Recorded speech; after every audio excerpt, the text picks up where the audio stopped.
Well, I want to give the rundown why silver, gold, and especially silver got knocked down today. Actually, it's a simple reason, but it's based upon a complete fallacy all the way. Even though reality is, if you went to sell your silver today like a fool, hey, don't do that, and you got your fiat toilet paper cash, which is used to buy everything in the United States, you would be buying a lot less. I mean, that's the reality. Silver is worth less today, period.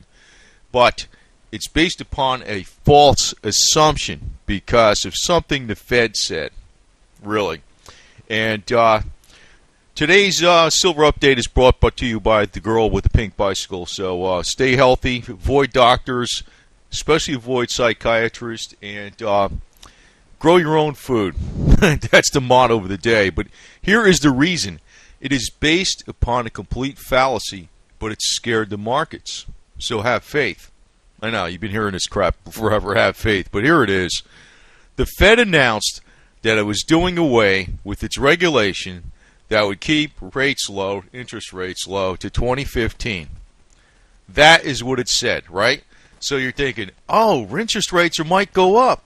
Let's get out of the risk assets like gold and silver, as investors would say, right? That's the whole deal.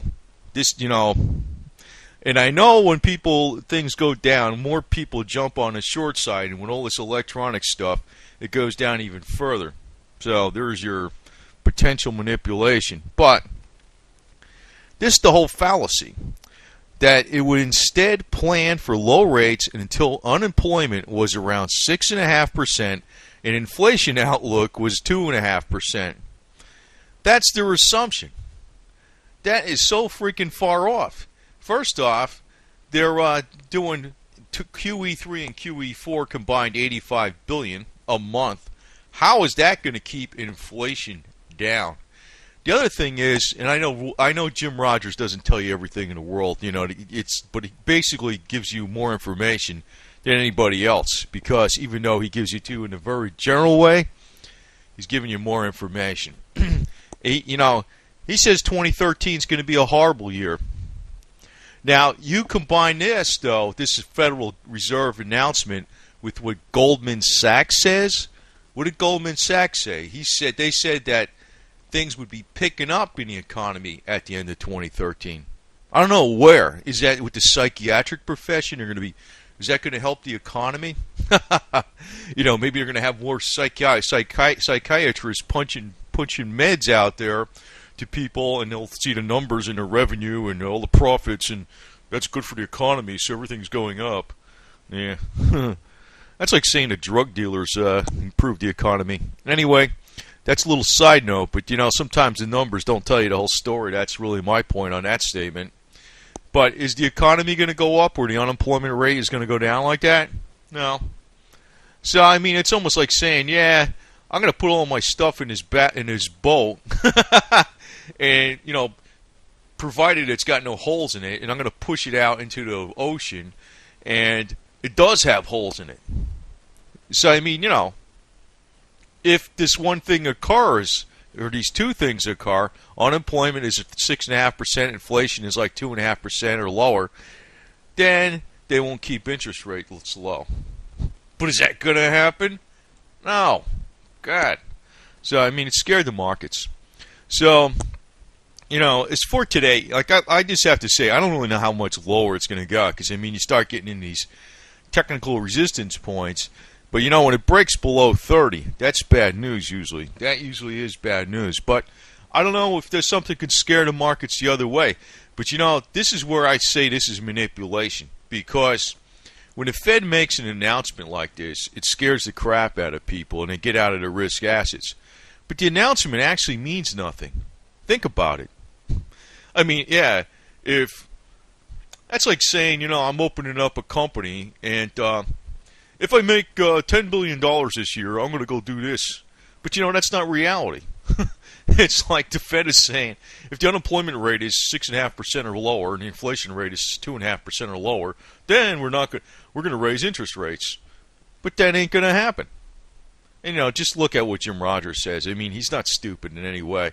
He's pretty funny, too, because I listen to him sometimes when he's on CNBC. Bam, he tears them up.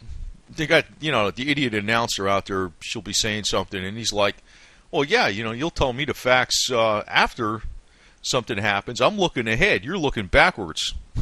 And then they revise the reports, So a lot of good that kind of financial information is. It's always you got to look ahead, not look backward. So this is what, when Ben Bernanke said that, he's painting a different picture. So here silver dropped down 4%. The other precious metals, you got platinum and palladium down over 2%, gold down almost 2%. Oil's actually holding up pretty strong, and that's due to tensions in the Middle East. Now, as a side note, I'm going to point this out. International Exchange, ICE, International Exchange Inc., is in the process of buying the New York Stock Exchange, which has been around for 220 years. Actually, it's still going to have the same name on it, but it's going to be bought out by this International Exchange Inc., ICE, that was formed up in 2000. He's going to buy up the old venerable New York Stock Exchange for $8.5 billion.